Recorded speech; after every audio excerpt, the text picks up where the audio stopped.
Salut, c'est Annie, donc j'espère que tu vas bien. Aujourd'hui, on se pose la question suivante. Pourquoi je me soucie plus des autres que de moi? Ça se peut que ce soit une fuite pour ne pas être connecté à toi, à tes émotions. Peut-être que tu te perçois moins importante que les autres, que ça donne un sentiment d'utilité ou d'existence. Peut-être que tu as des pensées qui te gardent dans cette dynamique-là. Peut-être que tu as été élevé, euh, puis c'était une valeur dans ton éducation, que c'était important de se soucier des autres, que de penser à soi, c'était égoïste. Tu as peut-être voulu garder des choses quand tu étais enfant, puis on t'a dit que tu étais égoïste, puis tu devais partager à tes frères et sœurs.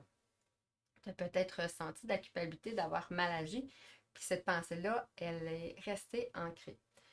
Là, c'est toutes des pistes de solutions, pas des pistes de réflexion. Donc, je t'envoie ça, c'est à toi peut-être à voir là, qu'est-ce qui te vient en tête. Pour commencer, la première chose à faire, c'est de prendre conscience de tes pensées qui te gardent dans cette dynamique-là, dans ce comportement-là. Donc, spontanément, tu pourrais finir cette phrase-là. Donc, si je me soucie des autres, les autres sont. Donc, spontanément, qu'est-ce qui ressort? Qu'est-ce qui te vient?